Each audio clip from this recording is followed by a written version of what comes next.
Ladies and gentlemen,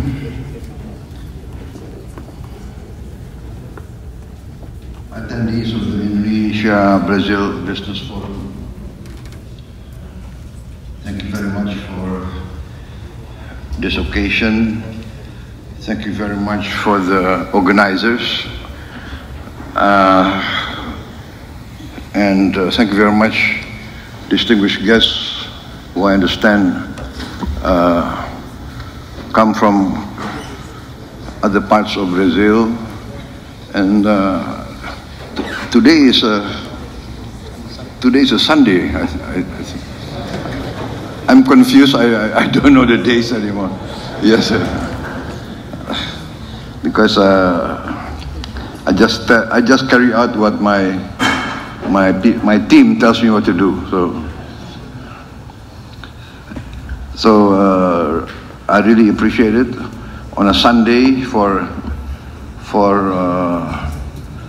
all of you from Brazil. I understand Sunday is a sacred day, but you make the effort to come here and to meet us. So I'm very honored. As you know, Indonesia and Brazil, I think we have many common, let us say, common elements between us. We are relatively big countries.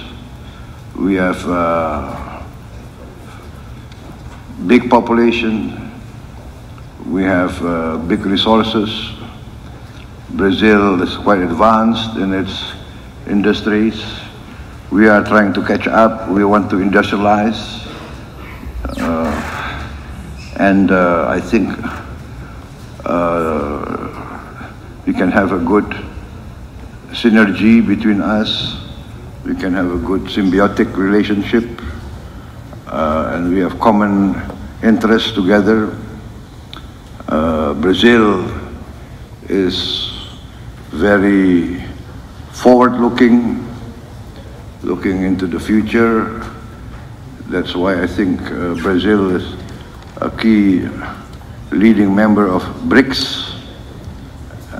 And as you know, I announced already that Indonesia has put in a request to be a member of BRICS. And I was inaugurated on the 20th of October, and I installed my cabinet on the 21st of October, and I sent my foreign minister to fly direct to Kazan for the BRICS summit, which I could not attend. But so I think the BRICS organization with B as the alphabet that denotes Brazil shows how Brazil is actually on the forward edge of global developments. So I applaud this, and actually I already announced in 2014 when I started my attempts at running for president of Indonesia. I did announce that when I become president of Indonesia, I will bring Indonesia to join BRICS. So that was when 20th of October I was installed. 21st I sent my foreign minister, and we want to join Brazil and the other BRICS countries. We think that this will be a significant new element in the global economy. I think, Mr. Ailangga, you already addressed the forum today? Belum? No. Pak Hashim sudah? Well, Mr. Hashim has already spoken to you, so I think he has covered everything, so I don't need to make too many comments. What do you think? I would just give a few remarks, and I better give the floor to you so that I answer your questions. I think it's better that way, right? But anyway, in general, I think I myself am very optimistic. I'm bullish. I've seen the figures. I've seen the plans, and I have focused on what I consider the strategic, fundamental elements of a strong, modern country. First, I see, as every leader must see, that a country must feed its own people. There is no use to have a state, to have a republic, to have a government who cannot feed its own people. This is so fundamental. It's part of my belief for many years. A country must be able to feed its own people. Therefore, food security is foremost in my my strategy. And this is in line with the theme of the G20 summit, to fight against poverty and hunger. So I am completely in line with your president's thinking and your president's strategy. Growth, yes. Prosperity is our goal, but there is no use for high growth if the majority of the people cannot enjoy that growth. If the wealth is only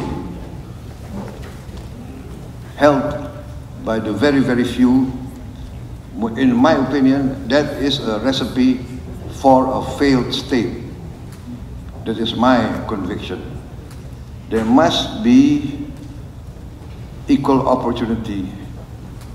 The economy must not be designed to keep the majority of the people poor. This cannot be. We cannot accept hunger. I say very clearly everywhere, what is the use of Indonesia being a member of the G20 when 25% of our children do not have enough to eat? So that's another of my strategic program, free meal to every child of Indonesia. And in this, I want also to learn from Brazil, which has already a successful program. So I have asked my team to arrange with your ambassador to Indonesia. We want to send a team to study this, the Brazilian meal program for the school children. So after the food sufficiency and the meal for the children, we are also going into energy self-sufficiency. And we are blessed, as also Brazil. Maybe we are, I think we are only 2 or 3 countries in the world that can be very soon self-sufficient in green energy and renewable energy. I think Brazil is more advanced than us with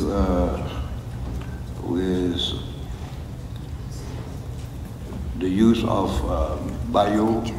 biofuel, energy from plant-based, and you're very successful in the ethanol, and we are going into biodiesel, producing diesel from palm oil. We are now at 35 to 40%. We want to boost to 50% by 2025. And this will make us basically producing our own diesel and being completely green, renewable. We also have a lot of hydropower, a lot of geothermal power. We have a lot of course, energy from the sun, yes, all. And this makes us very, very bullish, very, very exciting to meet the future. We also have critical minerals, and we plan to design and produce our own nuclear reactors, so we can also work together with a Brazilian industry.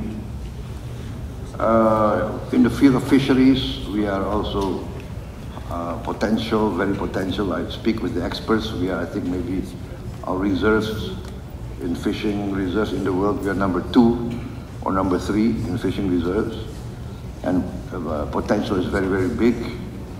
We have a vacuum of 40,000 fishing vessels, 150 GT to 300 GT, 40,000 a vacuum. So it's another field that we invite foreign corporations to take part in our economy. And then, of course, after all this, we want to industrialize, and this by downstreaming our resources.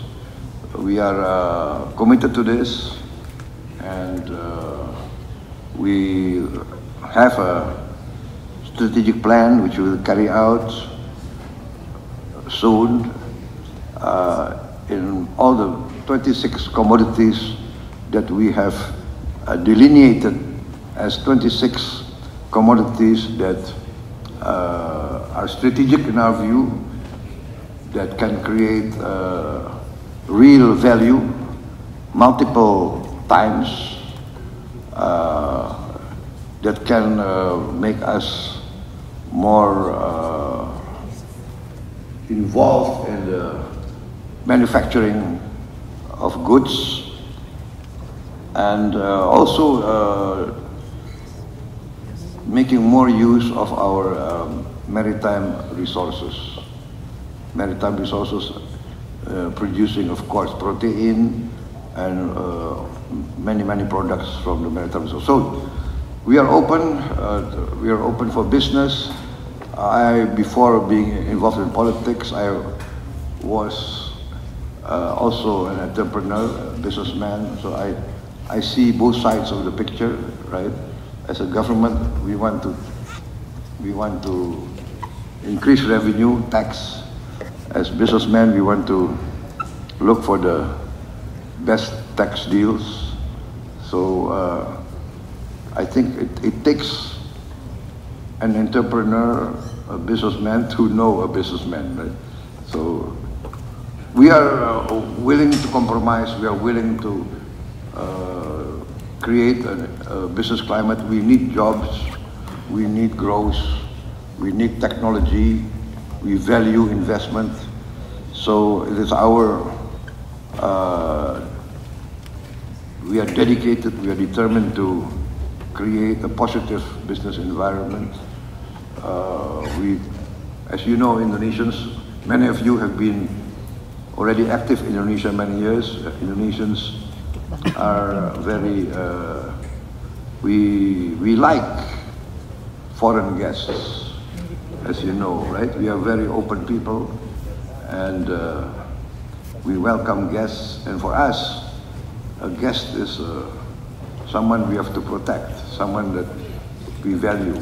So, ladies and gentlemen, I think I better not continue. You know, the problem with politicians, if they're given a chance, they will speak and speak and speak. So I will conclude my remarks, and then I will make myself available if you have any questions you want to direct to me. Thank you very much.